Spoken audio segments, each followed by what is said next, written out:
আসসালামু আলাইকুম প্রিয় শিক্ষার্থীবৃন্দ। ঢাকা কলেজের একাদশ শ্রেণীর প্রিয় শিক্ষার্থীবৃন্দ, যারা আজকের এই ক্লাসটা দেখছো এবং ঢাকা কলেজের বাইরে বাংলাদেশের অন্যান্য কলেজের স্টুডেন্ট যারা এই ক্লাসটা দেখছো আজকে, তাদের সবাইকে স্বাগত জানাচ্ছি। ঢাকা কলেজ কর্তৃক আয়োজিত এই অনলাইন ক্লাস আশা করি তোমরা সবাই উপভোগ করছো। এবং আমি আজকে বরাবর মতো ডক্টর মোহাম্মদ মোমেনুল ইসলাম, আমি তোমাদের সামনে নতুন একটা টপিক নিয়ে আজকে হাজির হয়েছি। এবং আমি তোমাদেরকে বরাবর যে উপদেশটা দিয়ে থাকি পড়ার শুরুতে, সেটা হচ্ছে যে আমরা যখন পড়তে বসবো সোজা হয়ে বসবো এবং সামনে খাতা এবং কলম থাকবে, কোনো বই থাকবে না।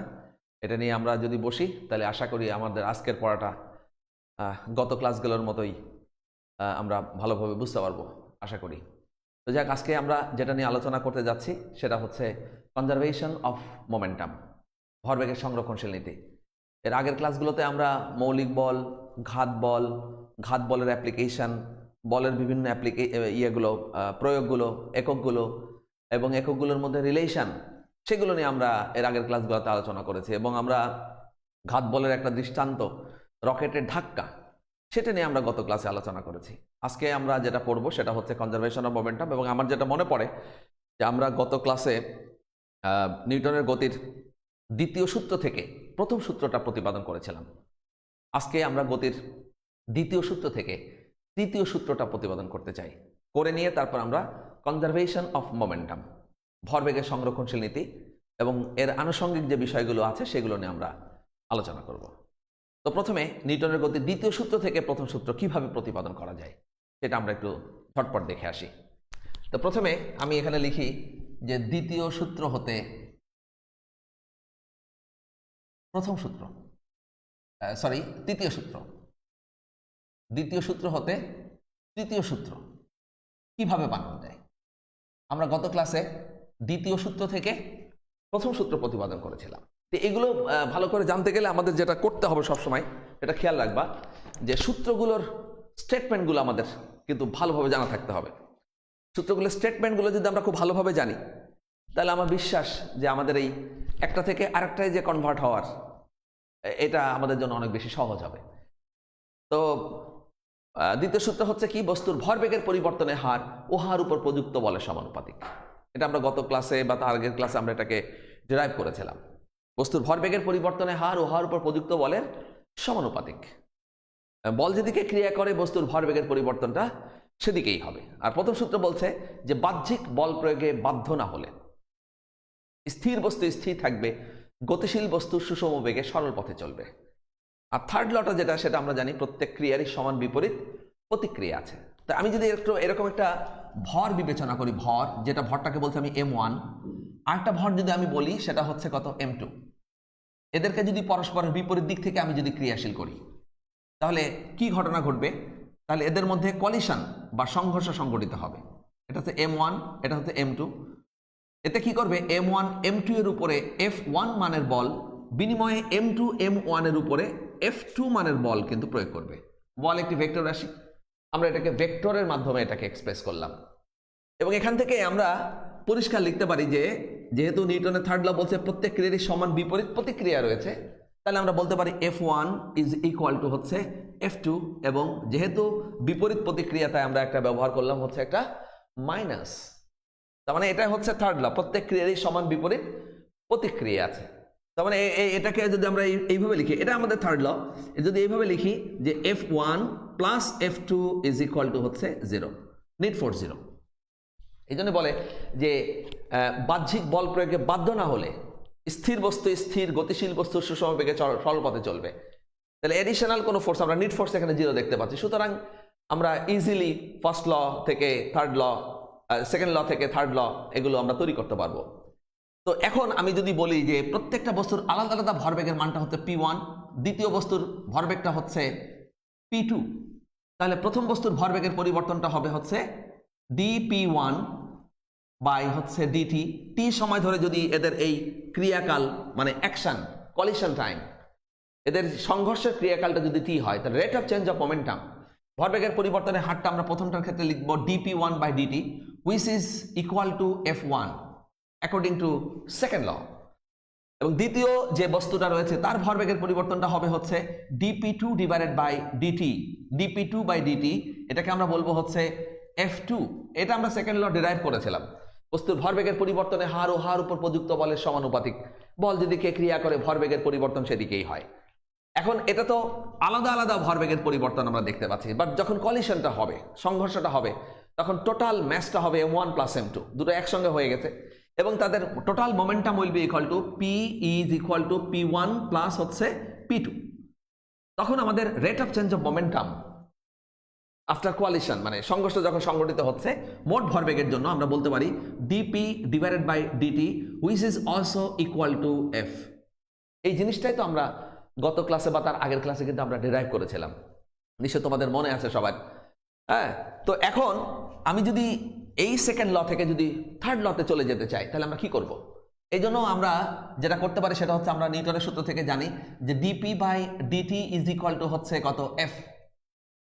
এখানে বলছে যে নিট ফোর্স যদি 0 হয়, নিট ফোর্স যদি 0 হয়, অর্থাৎ আমি যদি বলি f equal to 0 or summation of f equal to 0, আমি বলি f ইকুয়াল টু 0, অর আমি বলতে পারি summation of f equal to 0, ওটাই সামেশন অফ ইকুয়াল টু 0, তাহলে এই সমীকরণটাকে পরিষ্কার লেখা যায় dp divided by dt is equal to হচ্ছে কত, 0। এবং আমাদের জানা আছে যে p is equal to p1 plus p2, তাহলে আমরা এখানে এটাকে লিখতে পারি d dt of p1 plus p2 is equal to হচ্ছে 0। তাহলে এটা এখান থেকে আমরা পরিষ্কার লিখতে পারি, কি লিখতে পারি, dp1 বাই হচ্ছে dt plus dp2 divided by হচ্ছে dt ইজ ইকুয়াল টু 0। এটা হচ্ছে ডিফারেন্সিয়েশনের রুল, ডিফারেন্সিয়েশনের rule, dp1 by dt plus dp2 by dt just multiply করে দেওয়া এই টাইম অপারেটর দিয়ে। তাহলে এটাকে আমরা লিখতে পারি, কি লিখতে পারি, f1, because dp1 by dt equal to f1, dp1 by dt equal to f1, এবং dp2 by dt is equal to f2। তাহলে আমরা এখানে লিখতে পারি plus f2 is equal to হচ্ছে 0। দেখো একদম একটু আগে আমরা যে কথা বলে আসলাম একদম পরিষ্কার, সেটা একদম ক্লিয়ার। তার মানে বুঝতেই পারছো যে আমরা থার্ড লতে পৌঁছে গেছি এখানে। তাহলে আর একটা লাইন যদি লিখি তাহলে তোমাদের কাছে ব্যাপারটা আরেকটু স্পষ্ট হয়ে যাবে যে f1 ইজ ইকুয়াল টু হচ্ছে মাইনাস f2, এটাকে আমরা বলি হচ্ছে থার্ড ল। এবং এই যে থার্ড ল এর ডেরিভেশনটা যে এখানে আসলো, আমরা থার্ড লটাকে ডিরাইভ করে ফেললাম। কিভাবে ডিরাইভ করলাম হচ্ছে ইউজিং দ্য সেকেন্ড ল। এটাই হচ্ছে নিউটনের দ্বিতীয় সূত্র থেকে তৃতীয় সূত্রের প্রতিপাদন, প্রত্যেক ক্রিয়ারই সমান বিপরীত প্রতিক্রিয়া আছে। এবং এই তৃতীয় সূত্র ব্যবহার করে আমরা ভরবেগের এই ইয়েগুলো ব্যবহার করে আমরা রকেটের ধাক্কা, তারপরে হচ্ছে বন্দুকের পশ্চাৎ বেগ, তারপরে হচ্ছে ঘোড়ার গাড়ি টানা, তারপরে অনেক কিছু, নৌকা চালানো, গাড়ি চলা, ইভেন আমরা যে হাঁটি সেগুলো সম্পর্কেও আমরা এগুলো দেখতে পাই সব জায়গায়, এর অ্যাপ্লিকেশনগুলা। তো এখন এই যে হয়ে গেল আমাদের দ্বিতীয় সূত্র থেকে আমরা তৃতীয় সূত্র প্রতিপাদন করে ফেললাম। আমাদের এখন যে কাজটা হবে, যদি আমরা বন্দুকের পশ্চাৎবেগ ক্যালকুলেশন করতে চাই বা এর ভরবেগের আনুষঙ্গিক বিষয়গুলো যদি, কলিশনগুলো যদি ভালো করে দেখতে চাই, যে কলিশনের পরে কি কি হবে, কলিশন মানে সংঘর্ষ, দুটো জিনিস আমাদের খুব ইম্পর্টেন্ট এই চ্যাপ্টারে, একটু হায়ার লেভেলের, একটু বেশি বেশি পড়ার। একটা হচ্ছে কলিশন আর একটা হচ্ছে ফ্রিকশন। একটা কলিশন মানে হচ্ছে সংঘর্ষ, আর ফ্রিকশন মানে হচ্ছে ঘর্ষণ। এই দুটো জিনিস আমাদেরকে শিখতে হবে এই নিউটনিয়ান বলবিদ্যার মধ্যে খুব ভালোভাবে। আমরা সেদিকে আস্তে আস্তে যাচ্ছি। তো এগুলো ভালো করে শেখার আগে আমরা একটু জাস্ট কনজারভেশন অফ মোমেন্টাম, ভরবেগের সংরক্ষণশীল নীতিটা, এটা কিভাবে এক্সপ্লেইন করা যায় সেটা আমরা কিন্তু একটু দেখে নিতে পারি। তাহলে আমরা একটু সবাই লিখবো এখন ভরবেগের সংরক্ষণশীল নীতি। তোমরা আশা করি এটা লিখে নিতে পারবা, এটা এমন কঠিন কিছু না, এটা লিখে নিতে পারবা। এখন আমি মুছে ফেলি, পরে ভিডিও দেখে তোমার যদি যাদের লেখা হয় নাই তারা লিখে নিও এটা ভিডিও দেখে, এটা আহামরি কিছু না। তো ভরবেগের সংরক্ষণশীল নীতি কিভাবে এটাকে এক্সপ্রেস করবো আমরা, ভর বেগের সংরক্ষণশীল নীতি, principal of conservation of momentum, principal of conservation of momentum, principal of conservation of momentum, ভরবেগের সংরক্ষণশীল নীতি। এখানে একাধিক বস্তুর কথা বলা হচ্ছে, থার্ড ল তো তাই বলছে। থার্ড ল এর দৃষ্টান্ত হচ্ছে momentum, conservation of momentum. Third law এই যে মাত্র শিখে আসলাম যে সেকেন্ড ল থেকে থার্ড ল থেকে সেকেন্ড ল, মানে একটা অন্যের সঙ্গে ওতপ্রোতভাবে জড়িত।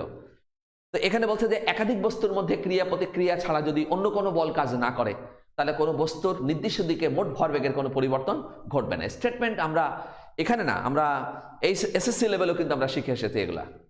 এসএসসি লেভেলেও আমরা এই পড়াটা পড়েছি যে একাধিক বস্তুর মধ্যে ক্রিয়া প্রতিক্রিয়া ছাড়া যদি অন্য কোনো বল কাজ না করে, একাধিক বস্তুর মধ্যে ক্রিয়া প্রতিক্রিয়া ছাড়া যদি অন্য কোনো বল কাজ না করে, কোনো নির্দিষ্ট দিকে কোনো বস্তুর মোট ভরবেগের কোনো পরিবর্তন ঘটবে না।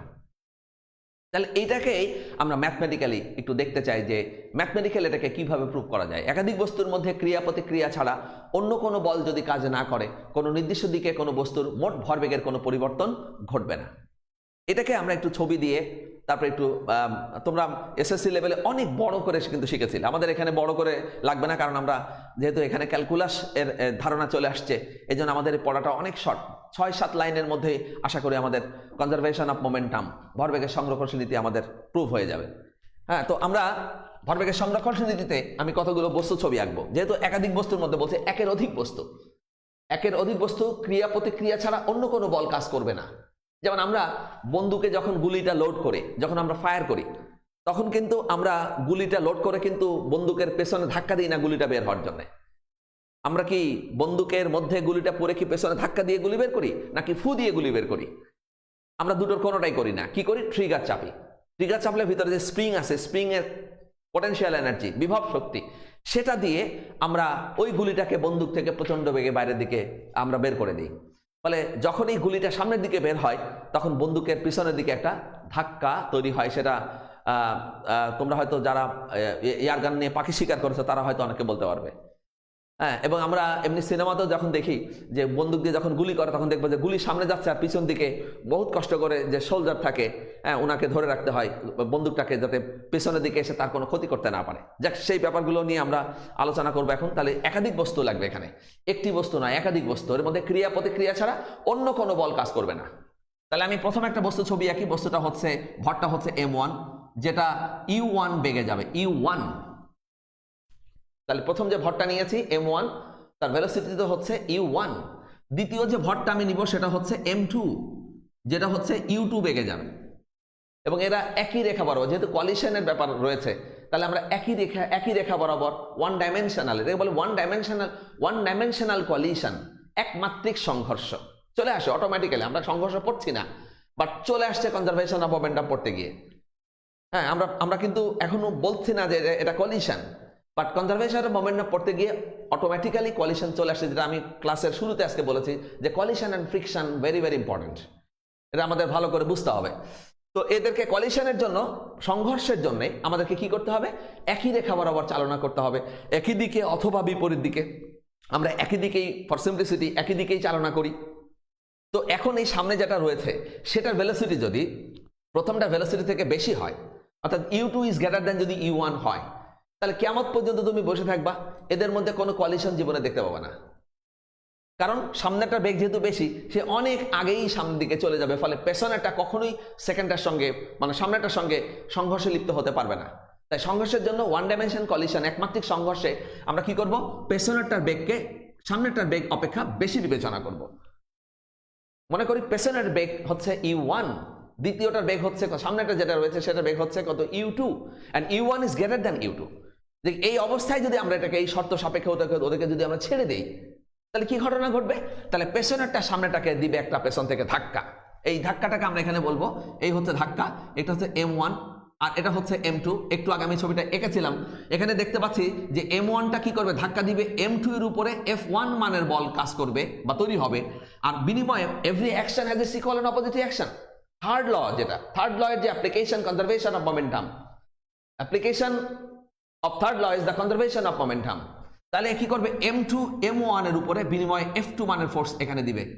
এবং এই দুটো বল equal and opposite according to third law, f1 must be equal to -f2। And let us consider, আমরা ধরে নেই যে কলিশন বা সংঘর্ষ সংঘটিত হচ্ছে t সময় ধরে। হ্যাঁ, তাহলে এই সংঘর্ষ সংঘটিত হওয়ার পর কি ঘটনা ঘটবে? আফটার কলিশন, সংঘর্ষের পরে কি হবে? প্রত্যেকটা বস্তু যার যার মতো সেই m1 v1 last final velocity আর m2 v2 ফাইনাল ভেলোসিটিতে আবার যার যার মতো চলতে থাকবে একই রেখা বরাবর। কারণ আমরা ওয়ান ডাইমেনশন কলিশন বিবেচনা করছি এখানে। এখন এইখানে আসার পর যখন তারা সেপারেট হয়ে গেল, এখন যদি আমরা এটাকে আবার করি যে v1 is greater than v2, তাহলে এদের মধ্যে আবার সংঘর্ষ সংঘটিত হবে। বারবার এই সংঘর্ষের ছবি আঁকার দরকার নেই, একবার সংঘর্ষই যথেষ্ট। একবার দিয়েই আমরা আমাদের পড়াটা শেষ করে ফেলতে পারি। মনে করি প্রথম বস্তুর ভরবেগটা হচ্ছে p1, ভেক্টর ভরবেগ মোমেন্টাম, ভেক্টর কোয়ান্টিটি, মোমেন্টাম ভরবেগ একটি ভেক্টর কোয়ান্টিটি, এবং দ্বিতীয়টার ভরবেগ হচ্ছে কত p2, এবং সংঘর্ষের সংঘটিত সময়টা হচ্ছে কত t। যেহেতু সংঘর্ষের সময় তাদের কি হয়েছে, তারা একসঙ্গে হয়ে গেছে, তাহলে এদের total momentum will be equal to p is equal to p1 plus হচ্ছে কত p2। যেহেতু সংঘর্ষ সংঘটিত হয়ে তারা এক হয়ে গেছে, তাহলে এদের total momentum will be equal to the some of the individual momentum, অর্থাৎ p equal to p1 plus p2। এই শর্তগুলো যদি আমরা নিউটনের সূত্র থেকে তো আমরা খুব ভালো করে জানি যে নিউটনের থার্ড ল বলছে কি, যে F1 ইজ ইকুয়াল টু হচ্ছে minus F2। This is our first line. ঠিক দেখো, আমাদের পড়াটা কিন্তু অনেক ইজি হয়ে গেছে আমাদের পড়াটা, কারণ এইরকম একটা পড়া আমরা একটু আগে শেষ করে আসলাম। কোনটা? সেকেন্ড ল থেকে থার্ড ল কিভাবে ডেরাইভ করা যায়। এখন আমরা থার্ড ল থেকে জাস্ট কনজারভেশন অফ মোমেন্টাম, তাহলে বোঝা যাচ্ছে যে conservation of momentum is the application of the third law. নিউটনের তৃতীয় সূত্রের জলজ্যান্ত দৃষ্টান্ত হচ্ছে কনজারভেশন অফ মোমেন্টাম। তাহলে এটাকে আমরা লিখতে পারি যে F1 ইজ ইকুয়াল টু হচ্ছে F1 plus F2 is equal to 0। ঠিক এমন কথাই ছিল একটু আগে। এবং আমরা সেকেন্ড ল থেকে যে শিখেছি, the rate of change of momentum is directly proportional to the force. বস্তুর ভরবেগের পরিবর্তনে হার ও হার উপর প্রযুক্ত বলের সমানুপাতিক। তাই যদি হয় তাহলে আমরা ডিপি এফ কে লিখতে পারি, F1 K dp1 divided by হচ্ছে কত dt, প্লাস এটাকে লিখতে পারি dp2 ডিভাইডেড বাই হচ্ছে কত dt is equal to 0। Just আগে যে ক্যালকুলেশনটা করলাম from second law to third law, just এর ক্যালকুলেশনটা উল্টা দিক থেকে যদি আমরা করতে থাকি, তাহলে কনজারভেশন অফ মোমেন্টাম সেটা একদম ফুলফিল হয়ে যায়। আমরা আগে কনজারভেশন অফ মোমেন্টাম দিয়ে থার্ড ল এক্সপ্লেন করেছিলাম, এখন মোমেন্টাম দিয়ে, এখন আমরা থার্ড ল দিয়ে কনজারভেশন অফ মোমেন্টামকে প্রুভ করতে যাচ্ছি, ডেরাইভ করতে যাচ্ছি। তাহলে এখান থেকে আমরা লিখতে পারি ddt কে যদি আমরা কমন নিয়ে নিই, তাহলে থাকে হচ্ছে p1 প্লাস হচ্ছে p2 is equal to 0। Because এই যে এখানে ডিফারেন্সিয়েশনের যে রুল আছে, আমরা যদি একটা রুল লিখে এরকমের যে du বাই হচ্ছে dx প্লাস dv বাই হচ্ছে dx, এটাকে লেখা যায় হচ্ছে d by dx of u plus v। এমন একটা রুলস যখন তুমি ক্যালকুলাসটা শিখবে, বা অনেকে হয়তো পারো বা পড়া হচ্ছে, সামনে ভেক্টর ডিফারেন্সিয়েশন আছে, সেখানে তুমি শিখতে পারবে এগুলো। dx of u plus v equal to du by dx plus dv by dx। এই রুলটাকে আমরা এখানে অ্যাপ্লাই করেছি এখানে। তাহলে এখানে লিখতে পারি, আমাদের জানা আছে p1 plus p2 equal to p, তাহলে এখানে লেখা যায় dp divided by dt is equal to হচ্ছে কত 0। তাহলে এখানে আর বলার অবকাশ নাই, আর কিছু বলার অবকাশ নাই। তারপর আমরা এটাকে একটা সিম্পল ক্যালকুলেশন করতে পারি, আমরা লিখতে পারি dp ইজ ইকুয়াল টু হচ্ছে কত 0, ক্রস মাল্টিপ্লিকেশন। তারপর যদি এটাকে ইন্টিগ্রেট করি বোথ সাইড যদি ইন্টিগ্রেশন করি, তাহলে আমরা লিখতে পারি dp is equal two integration of 0। এখানে dp কে ইন্টিগ্রেশন করলে কি হয়, যেমন dx কে ইন্টিগ্রেশন করলে হয় x, dy কে ইন্টিগ্রেশন করলে হয় y, dz কে ইন্টিগ্রেশন করলে হয় dz। যেমন আমি যদি বলি এরকমের যে এটা হচ্ছে টোটালটা কত x এর যে ক্ষুদ্র মানগুলো which is very small compared to 0, যেগুলো শূন্য নয় শূন্যের কাছাকাছি, হ্যাঁ, এরকম যদি হয়, আমি এরকম ছোট ছোট করে অংশে কেটে নিলাম, ছোট্ট অংশে, এগুলো যখন তুমি ক্যালকুলাস শিখবে তখন আরো ডিটেল জানতে পারবে। এটাকে আমরা কি বলি, টোটালটা x কত বড়, বাট এই অংশটা কিন্তু x very small compare to 0, x tends to 0। তারপরে যে অংশটা নিয়েছি সেটাও কিন্তু ভেরি স্মল কম্পেয়ার টু 0, আমি বলবো x টেন্ডস টু 0। তারপরেটা দেখো এই ক্ষুদ্র অংশ, এটা কিন্তু x টেন্ডস টু 0। তারপরটা দেখো এটাও কিন্তু x টেন্ডস টু 0। তাহলে প্রত্যেকটা কিন্তু x টেন্ডস টু 0, বাট 0 নয়। যদি 0 হতো সবগুলোকে যোগ করলে 0 অ্যান্সার আসতো, কিন্তু অ্যান্সারটা আসলে 0 নয়, অ্যান্সারটা হচ্ছে x। তাহলে বোঝা যাচ্ছে এটা 0 নয়, 0-র কাছাকাছি। যেমন আমি যদি বলি যে 0.0000 দুইটা শূন্য is equal two definitely 0, but 0.0000 দুইটা শূন্য 1 which is not equal to 0, 0.0000 দুইটা শূন্য ইকুয়াল টু 0, but 0.0000 দুইটা শূন্য 1 which is not equal to 0। কিন্তু এটা 0 না, কিন্তু 0-র অনেক কাছাকাছি। তখন আমরা কি বলি, তীরের মাথায় একটা 0, এটাকে আমরা বলি হচ্ছে tends to 0, very small compare to 0, 0 নয় 0-র কাছাকাছি, 0 নয় 0-র কাছাকাছি। তাহলে এরকম একটা মানগুলো হয়েছে 0 নয় 0-র কাছাকাছি। আর ক্যালকুলাসের ভাষায় এই 0 নয় 0-র কাছাকাছি এই মানগুলোকে আমরা বলবো dx। যদি হয় x টেন্স টু 0 তাহলে এটাকে বলবো dx, যদি হয় y টেন্স টু 0 তাহলে বলবো dy, যদি বলি z টেন্স টু 0 তাহলে বলবো dz, যদি বলি t টেন্স টু 0 তাহলে বলবো dt। এখানে x টেন্স টু 0 তাই বলবো dx, তাহলে পরেরটা হচ্ছে কত dx, পরেরটা হচ্ছে কত dx, পরেরটা হচ্ছে কত dx।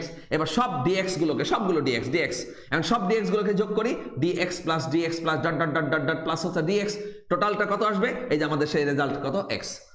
এই জন্য এই যে সব dx গুলোকে আমি অ্যাড করেছি, এটাকে ক্যালকুলাসের ভাষায় লেখে ইন্টিগ্রেশন, মানে সাম করা, summation, summation of dx is equal to হচ্ছে কত x। এরকম করে আসবে তুমি যখন ক্যালকুলাস শিখবা, তোমাকে যখন শেখানো হবে ভেক্টর ডিফারেন্সিয়েশনে, তখন তুমি এগুলো সম্পর্কে ডিটেল জানতে পারবা। অরিড হওয়ার কিছু নাই, এটা নর্মাল একটা ব্যাপার। এই জন্য আমি বলছি যে integration of dx, I mean sum of dp, integration of dp means sum of dp। সব সাম অফ dp কে সাম করলে কি হয়, p হয়, p। এবং যত রকমের জিরো আছে সবগুলোকে সাম করলে কিন্তু কনস্ট্যান্ট হয়। যেমন আমার কাছে একটা জিরো, সাম করলে জিরো। আমার কাছে দুইটা জিরো, সাম করলে জিরো। আমার কাছে দুইটা, তোমার কাছে একটা, তিনটা জিরো, সাম করলে জিরো। আমাদের প্রত্যেকটা স্টুডেন্টের কাছে একটা করে জিরো আছে, তাহলে সবগুলো সাম করলে জিরো, মানে constant, no change at all, কোনো চেঞ্জ হচ্ছে না। সুতরাং যতই আমি জিরোকে সাম করি না কেন, এই মানের কোনো পরিবর্তন ঘটবে না। যেহেতু মানের কোনো পরিবর্তন ঘটছে না, এই জন্য আমরা এটাকে বলবো হচ্ছে কনস্ট্যান্ট, CONST, কনস্ট্যান্ট। আমরা কি বলবো এটাকে, কনস্ট্যান্ট বলবো। আমি একটু পুরোটা লিখে দিই, কনস্ট্যান্ট, CONSTANT, কনস্ট্যান্ট, যেটাকে বাংলায় বলছে ধ্রুবক। তাহলে p যদি ধ্রুবক হয় তাহলে ডেফিনেটলি এর initial momentum will be equal to the final momentum. তাহলে ইনিশিয়াল মোমেন্টামকে যদি বলি আমি p ইনিশিয়াল, তাহলে অবশ্যই আমি লিখবো must be equal to p final. যেহেতু constant, no change at all. আমার কাছে 100 টাকা আছে, আমি বাজারে গেলাম, বাজার থেকে ফিরে আসার পরও আমার কাছে 100 টাকা আছে, তাহলে বলবো আদি টাকা এবং শেষ টাকা আমার কাছে সেম। তার মানে যেহেতু এখানে কোনো চেঞ্জ হচ্ছে না, তাহলে আমি বলবো PI is equal two PF।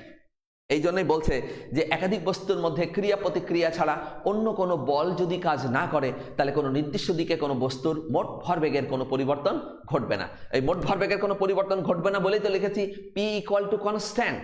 মোট ভরবেগের কোনো পরিবর্তন হচ্ছে না বলেই তো লিখেছি আমরা P ইজ কনস্ট্যান্ট।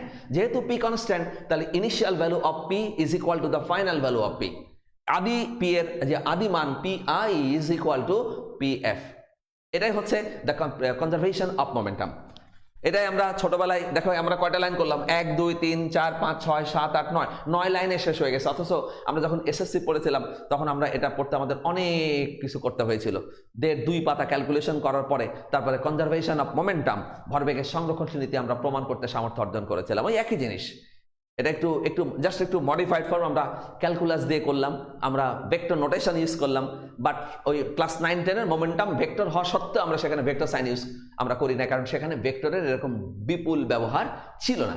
আর আমাদের এই ইন্টারমিডিয়েট লেভেলে একদম দেখো ভেক্টরের যে পড়াই শুরু করি আমরা যে চ্যাপ্টার দিয়ে, সেটা হচ্ছে ভেক্টর, মানে ফিজিক্স পড়া শুরু করি ভেক্টর চ্যাপ্টার দিয়ে। সুতরাং এখানে ভেক্টর অ্যানালাইসিস, ভেক্টরের গুরুত্ব অনেক বেশি। সুতরাং আমাদের যতগুলো চ্যাপ্টার আছে, 2-1টা চ্যাপ্টার বাদে প্রত্যেকটা চ্যাপ্টারে আমাদেরকে হিসাব নিকাশ করতে হবে ক্যালকুলাস অ্যান্ড ভেক্টর ব্যবহার করে। তো প্রিয় শিক্ষার্থীবৃন্দ, আশা করি তোমরা বুঝতে পেরেছো যে principal of conservation of momentum, ভরবেগের সংরক্ষণশীল নীতি। একাধিক বস্তুর মধ্যে মনে রাখতে হবে, তোমরা আমার সঙ্গে বলো একবার বলো, একাধিক বস্তুর মধ্যে ক্রিয়া প্রতিক্রিয়া ছাড়া, একাধিক বস্তুর মধ্যে ক্রিয়া প্রতিক্রিয়া ছাড়া, বলো আমার সঙ্গে বলতে থাকো। একাধিক বস্তুর মধ্যে ক্রিয়া প্রতিক্রিয়া ছাড়া অন্য কোনো বল কাজ না করিলে, বলতেছ আবার বলো, একাধিক বস্তুর মধ্যে ক্রিয়া প্রতিক্রিয়া ছাড়া অন্য কোনো বল কাজ না করিলে কোনো নির্দিষ্ট দিকে কোনো বস্তুর মোট ভরবেগের কোনো পরিবর্তন হবে না। এটাই হচ্ছে principal of conservation of momentum, মানে ভরবেগের সংরক্ষণশীল নীতি। তো এটা তো এখন এই ডেরিভেশনটা আমরা একটু প্র্যাকটিসে রাখবো। তো আমাদের এখন যে পড়াশোনার যে সিস্টেম, সেই সিস্টেম অনুযায়ী কিন্তু এইরকম যে বলবে যে ভরবেগের সংরক্ষণশীল নীতি প্রতিপাদন করো, এরকম প্রশ্ন কিন্তু এখন আর আসবে না, কারণ এখন আমাদের যে পড়ার সিস্টেম সেটা হচ্ছে ক্রিয়েটিভ সিস্টেম। তো ক্রিয়েটিভ সিস্টেম যদি হয়, তাহলে এই সব ডেরিভেশন আমাদের পরীক্ষার সময় কিন্তু লাগবে না। এই লাগবে না বলে যে আমরা পড়বো না, এটা কিন্তু আমাদের ভুল ডিসিশন হবে। আমরা অনেকে হয়তো মনে করবো এরকমের যে যেহেতু আমার এটা পরীক্ষায় আসছে না, তাহলে আমি এটা পড়তে যাব কেন? পড়তে যাওয়াই কারণে যাতে তুমি এই দিয়ে কোনো প্রবলেম সলভ করতে পারো ইজিলি। এখন আমরা অনেকে হয় করে কি, যে পরীক্ষায় আসে না বলে আমরা শুধু স্টেটমেন্টটা মুখস্থ করে আর মূল ফর্মুলাটা PI ইকুয়াল টু PF এটুকু শিখে তারপর আমরা পরবর্তী টপিকে চলে যাই। এই কাজটা করলে আমরা মানে একটু বোকামি করে ফেলবো, কিন্তু নিজের লেখাপড়া নিয়ে আমরা নিশ্চয়ই এই বোকামিটাকেও করব না। অর্থাৎ আমাদের বইয়ের মধ্যে যত পড়া আছে, যত ডেরিভেশন আছে, যত এক্সাম্পল আছে, যত ক্যালকুলেশন আছে, সবগুলো আমরা একদম টু দি পয়েন্টে শেষ করব। কারণ আমাদের ফিজিক্সটা কিন্তু অ্যাপ্লাইড ফিজিক্স না, আমাদের ফিজিক্সটা হচ্ছে পিওর ফিজিক্স। তো আমাদের অনেক কিছু এই কাগজে কলমে করতে হবে, ঠিক আছে? আচ্ছা,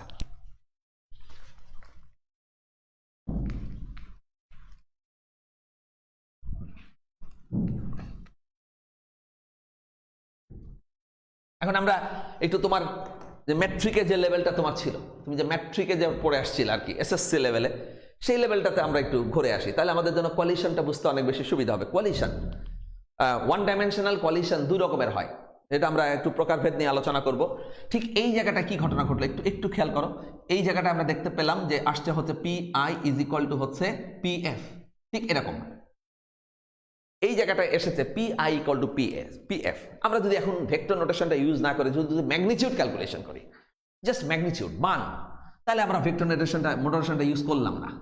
P I equal to P F মানে initial momentum will be equal to the final momentum.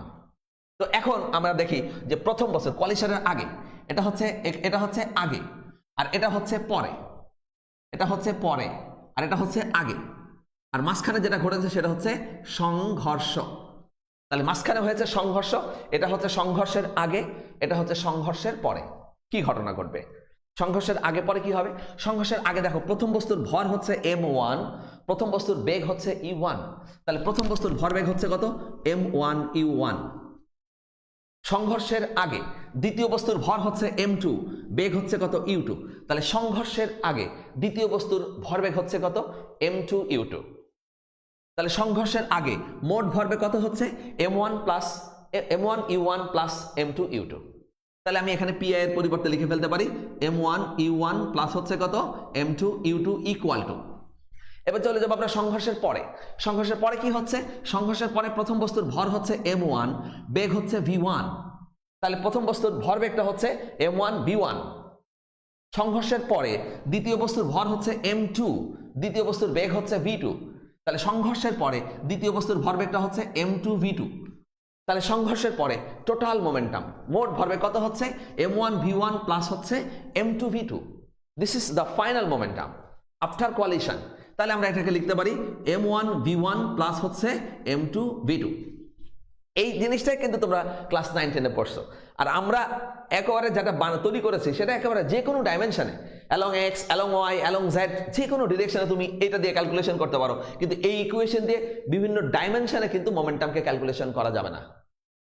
এটা হলে পরে সব তুমি অ্যালং এক্স ওয়াই জেড যে কোনো ডিরেকশনে তুমি মোমেন্টামকে ক্যালকুলেশন করতে পারবে, এই যে কনজারভেশন বা সংরক্ষণশীলতা এটা তুমি এটা এখান থেকে প্রমাণ করতে পারবে। এটা হচ্ছে আমাদের, এটা হচ্ছে সিকোয়েন্স নাম্বার 1, এটা আমি বললাম, এটা হচ্ছে আমাদের ঘটনা। এখন কোয়ালিশনটা কেমন হয়? There are two types of collision. Number 1 elastic collision বা স্থিতিস্থাপক সংঘর্ষ, অ্যান্ড নাম্বার 2 অস্থিতিস্থাপক বা নন ইলাস্টিক কোয়ালিশন। তাহলে কোয়ালিশন বা সংঘর্ষ হচ্ছে দুই প্রকার, একটা হচ্ছে স্থিতিস্থাপক বা ইলাস্টিক কোয়ালিশন, একটা হচ্ছে অস্থিতিস্থাপক বা নন ইলাস্টিক কোয়ালিশন। তো এই স্থিতিস্থাপক ইলাস্টিক অ্যান্ড নন ইলাস্টিক কোয়ালিশনটা বুঝতে গেলে আমাদেরকে একটু মানে হিসাব নিকাশ করে কথা বলতে হবে, মানে আমাদের বুঝতে হবে যে ইলাস্টিক ব্যাপারটা আসলে কি। আমরা যদি বলি ইলাস্টিসিটি বা স্থিতিস্থাপকতা জিনিসটা কি, তোমরা হয়তো অনেকে জানো যে স্থিতিস্থাপকতার কথা বললে কেউ স্থিতিস্থাপকতা বুঝুক আর না বুঝুক সঙ্গে সঙ্গে রাবারের এক্সাম্পল দিয়ে বসে থাকে যে রাবার হচ্ছে ইলাস্টিক। অনেকে আমরা বলি যে আমাদের মনে করো যে আমাদের প্যান্টে এরকম রাবার লাগানো আছে, আমরা অনেক সময় বলি আমার প্যান্টের ইলাস্টিক লুজ হয়ে গেছে, ইলাস্টিক লুজ হয়ে গেছে, ওটা আমরা রাবার ব্যান্ড বলি না, বলি ইলাস্টিক লুজ হয়ে, মানে এমন ইলাস্টিসিটির উপর আমাদের এমন ভালোবাসা মহব্বত তৈরি হয়ে গেছে যে আমরা বলি আমাদের প্যান্টের ইলাস্টিক লুজ হয়ে গেছে। ইলাস্টিক লুজ না, আসলে রাবার লুজ হয়ে গেছে, মানে ওর ইলাস্টিসিটিতে ডিস্টার্ব শুরু হয়ে গেছে। তাহলে আমাদের জানা দরকার যে হোয়াট ইজ ইলাস্টিসিটি। এটাও শোনো, প্রত্যেকটা টপিক ভালো করে পড়তে গেলে এর আনুষঙ্গিক কিছু বিষয় আছে যেগুলো আমাদের জানতে হয়। আনুষঙ্গিক বিষয়গুলো যদি আমরা না জানি, যেমন আজকে যদি আমরা বাংলা বর্ণমালা ভালো করে যদি না শিখতাম তাহলে কি আমরা বাংলা কথা বলতে পারতাম? আমরা কি বাংলা লিখতে পারতাম? আমরা বাংলায় নিজের সিগনেচারটা করতে পারতাম? এত কিছু কি হতো বাংলার? হতো না। তা সব কিছুর জন্য কিন্তু ওই ক খ শিখেছি, এই কারণে আমরা এখন সবকিছু বলতে পারি, লিখতে পারি, মনের ভাব সুন্দরভাবে এক্সপ্রেস করতে পারি, ইভেন মনের ভাবকে ছবির মাধ্যমে এক্সপ্রেস করতে পারি। হ্যাঁ, এই ছবিটাকেও আমরা বাংলায় পরিষ্কার লিখে ফেলতে পারি, এই ঘটনা ঘটেছে। যার যার মাদার ল্যাঙ্গুয়েজ যেরকমের আর কি, আমাদেরটা বাংলা, আমি বাংলার কথা বলছি। তো এখন এই এই এই আনুষঙ্গিক বিষয়গুলো শিখতে হয়। যেমন আমি যদি ইলাস্টিক কোয়ালিশন সম্পর্কে জানতে চাই, হ্যাঁ, আমি ইলাস্টিক কোয়ালিশন পড়ে ফেললাম, বাট আমাদের জানা নাই যে ইলাস্টিসিটি কি। তাহলে তো ইলাস্টিক কোয়ালিশন আর নন ইলাস্টিক কোয়ালিশন তোমার কাছে একরকম মনে হবে। যেমন আমি যদি একটা এক্সাম্পল দিই, যে গাছের ডালে পাখি বসে আছে, আমি ফায়ার করলাম। গাছের ডালে একটা পাখি বসে আছে আর আমি কি করলাম, ফায়ার করলাম, মানে ওকে মারার জন্য গুলি করলাম। ফায়ার করলাম মানে বাইরে আগুন লাগিয়ে দিলাম না, বাইরে শব্দ করলাম না, পাখির দিকে বন্দুকের নলটা তাক করে ফায়ার করলাম, মানে গুলি করলাম, ট্রিগার ঘোড়া টেনে দিলাম, ব্যাস। তারপরে দেখলাম কি, যে গুলিটা পাখিকে ভেদ করে বেরিয়ে গেছে।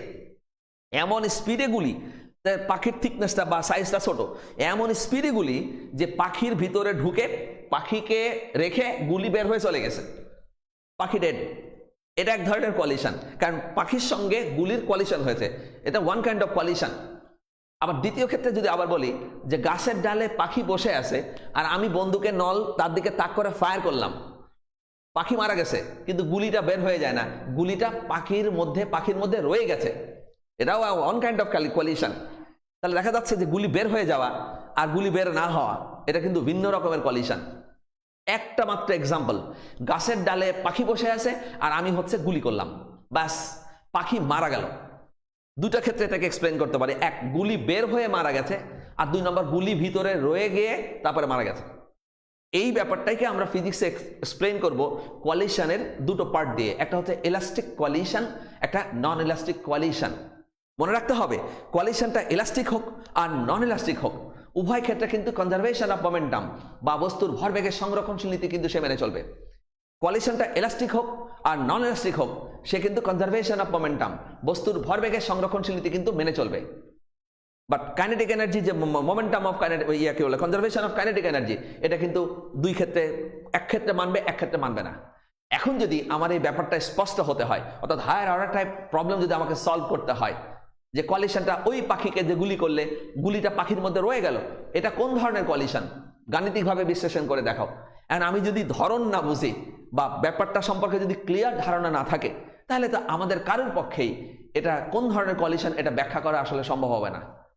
তো আমরা খুব অ্যালার্ট থাকবো, আমরা প্রত্যেকটা জিনিস বুঝে বুঝে তারপরে আমরা পড়ার চেষ্টা করব, ঠিক আছে?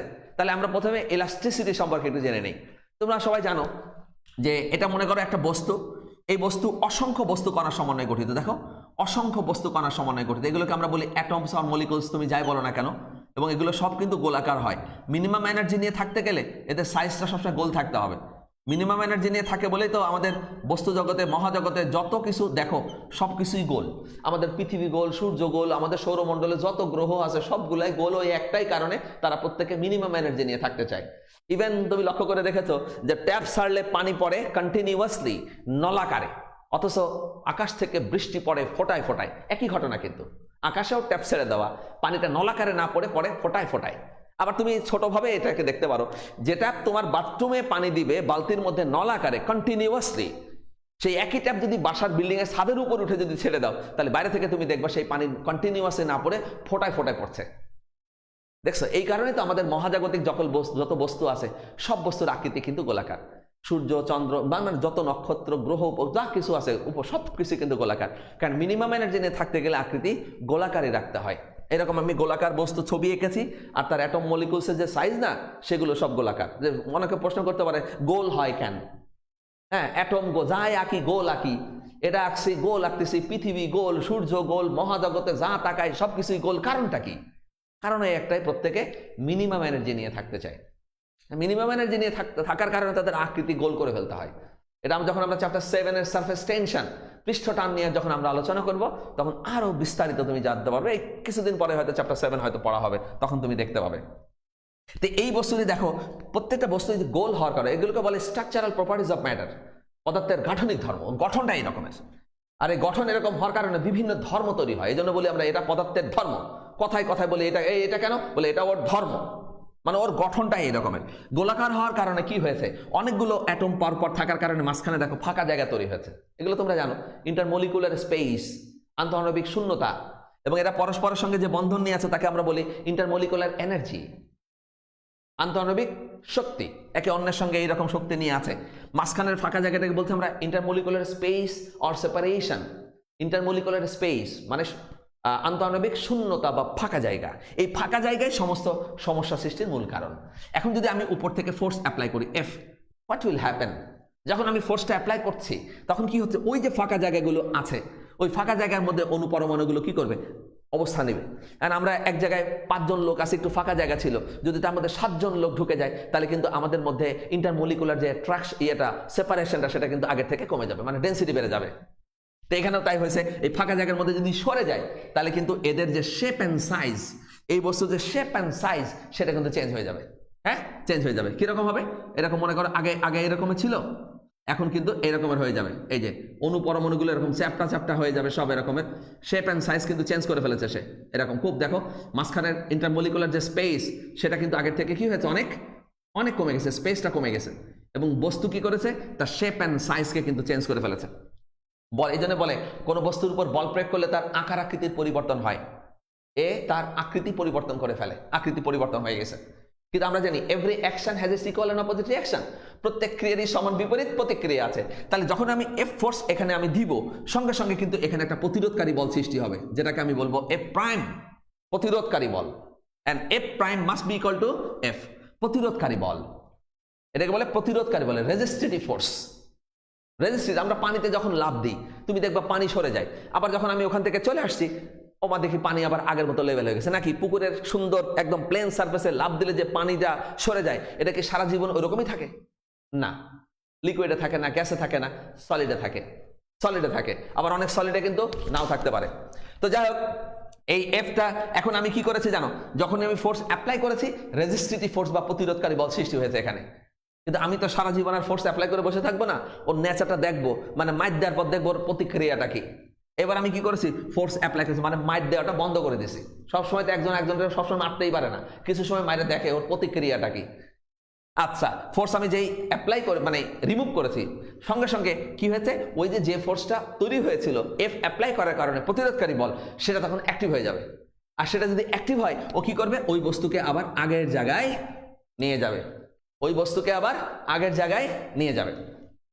ওই বস্তুকে আবার আগের জায়গায় নিয়ে যাবে। এই যে বস্তুটি, যে এটা একটা ধর্ম, আজকে যদি এই মাঝখানে ফাঁকা বা শূন্য জায়গায় যদি না থাকতো তাহলে কিন্তু এই ঘটনা ঘটতো না। কারণ ওই অনুপরমাণুটা নিজের জায়গায় সরতও না, ওই ফাঁকা জায়গায় সরতও না, আকৃতির পরিবর্তনও হইতো না। অনেক সমস্যা দেখেছো, অনেক কিছু আছে, মানে ফিজিক্স কোথায় আছে এগুলো আমাদেরকে মানে বুঝে বুঝে পড়তে হবে প্রত্যেকটা পয়েন্টে। তাহলে কি হলো, কোনো বস্তুর উপর বল প্রয়োগ করলে বস্তুর আকার আকৃতির পরিবর্তন হয়ে যায়। তারপরে আমি যখন বলটাকে অপসারণ করি তখন কি হয়, বস্তুটি আবার পূর্বের জায়গায় ফিরে যায়। কেন ফিরে যায়? Every action has its equal and opposite reaction. যখন ফোর্স অ্যাপ্লাই করেছি তখন কি হয়েছে, চেঞ্জ হয়ে গেছে। আর যখন ফোর্সটাকে রিমুভ করে নিয়েছি তখন আবার ওই রেজিস্ট্রেটিভ ফোর্স, বাধাদানকারী বল সক্রিয় হয়ে বস্তুকে আবার পূর্বের জায়গায় ফিরিয়ে নিয়ে গেছে। নিয়েছে। ফলে বস্তুটি কি হয়েছে, তার শেপ অ্যান্ড সাইজ আগের জায়গায় নিয়ে চলে গেছে, আগের মতো হয়ে গেছে সেই। এই যে প্রপার্টি, এই প্রপার্টিটাকেই আমরা স্থিতিস্থাপকতা বা ইলাস্টিসিটি বলি। এই জন্য ডেফিনেশনে বলছে যে কোনো বস্তুর উপর বল প্রয়োগ করলে বস্তুর আকার আকৃতির পরিবর্তন হয়, কোনো বস্তুর উপর বল প্রয়োগ করলে বস্তুর আকার আকৃতির পরিবর্তন হয়, বল অপসারণ করলে বস্তুটি আবার পূর্বের জায়গায় ফিরে যায়। বস্তুর এই পূর্বের জায়গায় ফিরে যাওয়ার এই ঘটনাকে আমরা বলি হচ্ছে স্থিতিস্থাপকতা।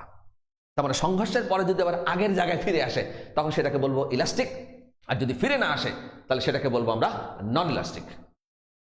হ্যাঁ, সংঘর্ষের আগে যদি ফিরে আসে তাহলে সেটাকে আমরা বলবো ইলাস্টিক, আর যদি ফিরে না আসে তাহলে সেটাকে আমরা বলবো হচ্ছে নন ইলাস্টিক কোয়ালিশন। তাহলে কোয়ালিশন বা সংঘর্ষ হচ্ছে কয় রকমের, আমি এখানে লিখি সংঘর্ষ হচ্ছে দুই রকমের। সংঘর্ষ দুই রকমের, একটা হচ্ছে স্থিতিস্থাপক সংঘর্ষ, তোমরা ইংলিশে একটু শুনে রাখো, ইলাস্টিক কোয়ালিশন, আমি লিখে দিই ইলাস্টিক কোয়ালিশন। আর দুই নম্বরটা হচ্ছে অস্থিতিস্থাপক সংঘর্ষ বা নন ইলাস্টিক কোয়ালিশন। নন ইলাস্টিক কোয়ালিশন, একটা হচ্ছে ইলাস্টিক কোয়ালিশন, একটা নন ইলাস্টিক কোয়ালিশন। তাহলে ইলাস্টিকটা কখন হবে? যখন সংঘর্ষের পরে আগের মতো হয়ে যাবে। সংঘর্ষের পরে যখন সংঘর্ষের আগে যেরকম ছিল সংঘর্ষের পরে ঠিক সেরকম হয়ে যাবে, ফ্রি হয়ে যাবে, তখন সেটাকে বলবো আমরা ইলাস্টিক। আর যদি সংঘর্ষের পরে এক হয়ে থাকে তাহলে সেটাকে বলবো আমরা নন ইলাস্টিক। যেমন দেখো, আমি যদি এক্সাম্পল দিই এরকমের, যে একটা রাস্তা দিয়ে দুটো ট্রাক যাচ্ছিল, একটা সামনে একটা পেছনে, একটা মাত্র রাস্তা দিয়ে যাচ্ছিল। পেছনের ট্রাকটা করলো কি, সামনের ট্রাককে ধাক্কা দিল। পেছনের ট্রাকটা যদি সামনের ট্রাককে যদি ধাক্কা দেয়, ধাক্কার পরে কি হবে, দুটো কিন্তু সেপারেট হয়ে যাবে। যেহেতু ধাক্কার পরে আগের মতো হয়ে গেছে, মানে সেপারেট হয়ে গেছে, so the collision is called elastic collision. আবার মনে করো যে একটা রাস্তা দিয়ে একটা ট্রাক যাচ্ছিল, ট্রাকের সামনে ছিল একটা রিক্সা, আর ট্রাক। এবার ট্রাকের ভেলোসিটি যেহেতু রিক্সা থেকে অনেক বেশি হয়, তাই রিক্সাটাকে পেছন থেকে ধাক্কা মারবে কে, ট্রাক। এতে কি আলাদা হবে? হ্যাঁ, আলাদা হবে। কিন্তু যেহেতু ট্রাকের ভেলোসিটি বেশি, রিক্সা বেশি, তুমি দেখবা কি যে ট্রাক তার বাম্পারের সঙ্গে রিক্সাকে আটকে নিয়ে চলে যাবে। আমরা এরকম ঘটনা দেখেছি। তাহলে দেখা যাচ্ছে সংঘর্ষের পরে তারা এক হয়ে গেছে, চলে গেছে একসঙ্গে। So this is non elastic collision. আবার এক্সাম্পল দিই, যে আমার হাতে একটা বল আছে, আমার হাতে একটা টেনিস বল আছে, টেনিস বল। এই বলটাকে আমি হাত থেকে কি করলাম, ফেলে দিলাম। ফেলে দিলে কি হবে, ফ্লোরে গিয়ে পড়বে। এই ফ্লোরে গিয়ে যখন টাচ করবে, এটাকে আমরা বলবো কোয়ালিশন। আর তুমি বলো, যেহেতু বলটা টেনিস বল, তাহলে কোয়ালিশনের পর কি ঘটবে, ওর কোয়ালিশনের পরে বলটা আবার আমার হাতে চলে আসবে, মানে কোয়ালিশনের পরে সেপারেট হয়ে গেছে। So the collision is called elastic collision. আবার আমার হাতে আছে একটা লোহার একটা বল আছে আমার হাতে, লোহার বল। আমি করলাম কি, বলটাকে ফেলে দিলাম। যেহেতু বলটা লোহার বল, ও মাটিতে আঘাত করবে, this is called collision. But এই কোয়ালিশন হওয়ার পরে কিন্তু ও আর আগের জায়গায় ফিরে আসবে না। So the collision is non elastic coalition. গাছের ডালে পাখি বসে আছে, আমি ফায়ার করলাম, পাখিটার ভিতরে গুলি ভেদ করে পাখিটা থেকে গুলি বের হয়ে বেরিয়ে চলে গেছে। আমি গাছের ডালে পাখি বসে আছে, আমি ফায়ার করলাম, গুলিটা পাখিকে ভেদ করে বেরিয়ে চলে গেছে। So the collision is elastic coalition.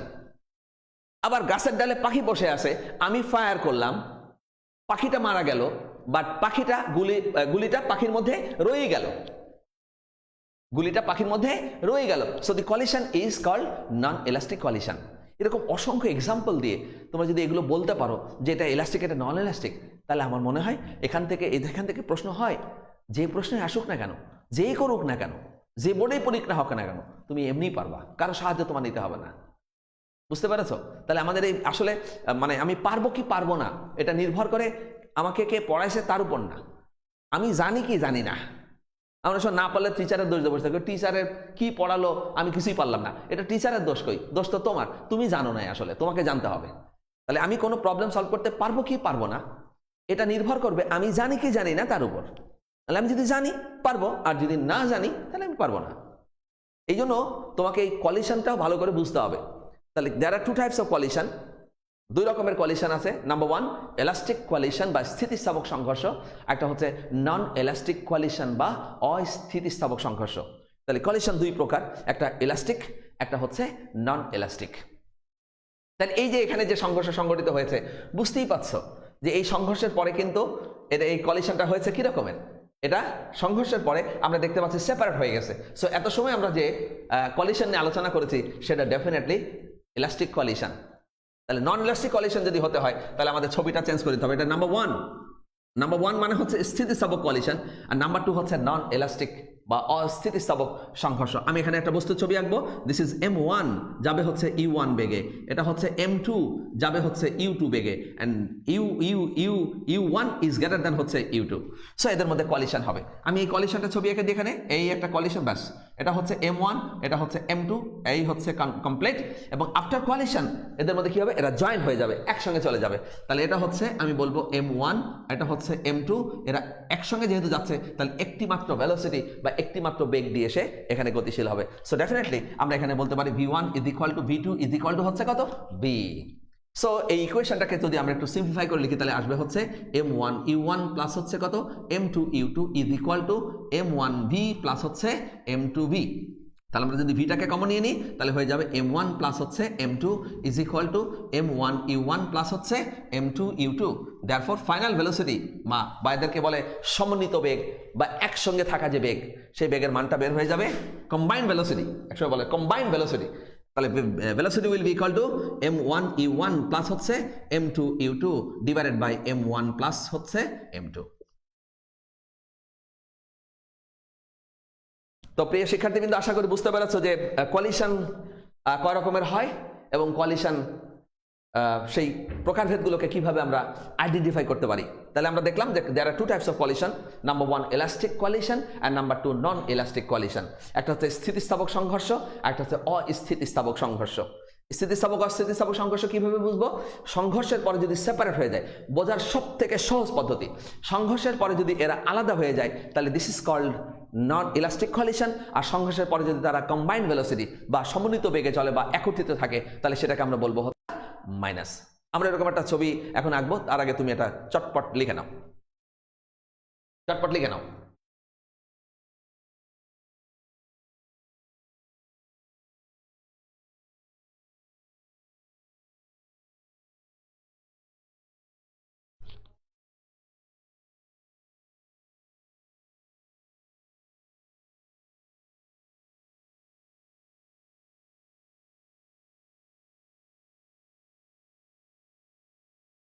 ওকে,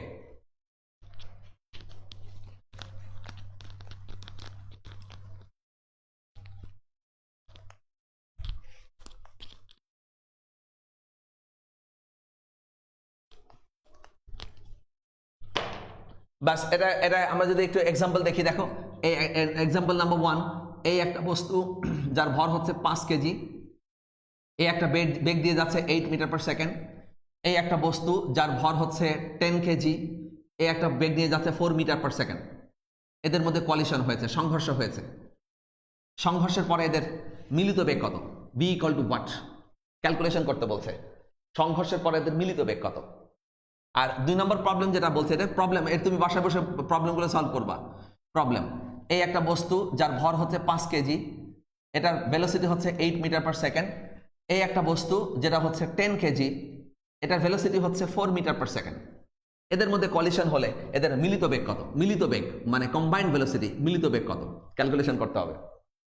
এবারে ব্যাপারগুলো একটু বুঝতে হবে কিন্তু, যে প্রথম বস্তু দ্বিতীয় বস্তু কিন্তু একই দিকে যাচ্ছে, এদের কম্বাইন্ড ভেলোসিটি ক্যালকুলেশন করব। আর এটা হচ্ছে যেদিকে যাচ্ছে 5 কেজিটা 10 কেজি যাচ্ছে তার ঠিক অপোজিটে, এটা আমরা ক্যালকুলেশন করব। এক্ষেত্রে কিন্তু দুটোই কিন্তু একই দিকে যাওয়ার কারণে দুটো ভেলোসিটি কিন্তু পজিটিভ। আর এখানে কিন্তু দুটো আলাদা আলাদা হওয়াতে এদের ভেলোসিটি কিন্তু দুটোই পজিটিভ না। একটাকে যদি পজিটিভ বলো, এটাকে যদি পজিটিভ বলো তাহলে এটাকে বলবা নেগেটিভ, অথবা এটাকে যদি পজিটিভ বলো তাহলে এটাকে বলবা নেগেটিভ। এইভাবে আমরা এই প্রবলেমগুলো সব সলভ করে ফেলবো বাসায়, বা বাসায় না, এগুলো মুখে মুখে করা যায়। তোমরা আসলে ভালো স্টুডেন্ট, কোনো সন্দেহ নাই। যেহেতু ক্লাস করতেছো, ক্লাস করলে যে ক্লাস করে সেই ভালো স্টুডেন্ট। হ্যাঁ, তো আমরা এটাকে প্র্যাকটিসের মধ্যে রাখবো। এই ক্লাস করাটা যেন আমাদের অভ্যাসে পরিণত হয়ে যায়। হ্যাঁ, বদ অভ্যাস যেন না হয় যে না আজকে থাক বা থাক এটা রেকর্ড ক্লাসটা পরে দেখে নিব, এইরকম যেন না হয়। আমরা অভ্যাসে পরিণত করব লাইভ ক্লাস করার জন্য। লাইভ ক্লাস করলে কি হয়, মানে টিচাররা খুব আগ্রহ প্রকাশ করে স্টুডেন্টকে পড়ানোর জন্য। আর আমি যদি জানতে পারি যে কেউই লাইভ ক্লাস করে না, সবাই রেকর্ড ক্লাস করে, তাহলে আমার ওই ডেলিভারেশন বলাটা বা পড়ানোটা এরকম আর হবে না, অন্যরকম হয়ে যাবে। মনে হয় কেউ তো নাই, আমি কাকে পড়াচ্ছি। আর যদি আমরা সবাই লাইভ থাকি, লাইভে যদি থাকি, অন এয়ারে যদি থাকি আমরা সবসময়, তাহলে আমরা টিচাররা খুব আগে, যেমন আমি তো খুবই আগ্রহ প্রকাশ করি যখন স্টুডেন্ট অনলাইনে থাকে আর কি। তো ঠিক আছে, এইভাবে তোমরা পড়ো, এইভাবে পড়ো। আর আগামী ক্লাসে তো আবার আমাদের দেখা হবে, আমরা নতুন টপিক নিয়ে আগামী ক্লাসে হাজির হব আবার। সে পর্যন্ত সবাই ভালো থাকো, হ্যাঁ, স্বাস্থ্যবিধি মেনে ঘরে থাকো, বাইরে বের হওয়ার কোনো প্রয়োজন নাই, কারণ তোমার তো কোনো কাজ নাই বাইরে। ঠিক আছে, শরীরের দিকে লক্ষ্য রাখো, পরিবারের দিকে লক্ষ্য রাখো। আল্লাহ হাফেজ।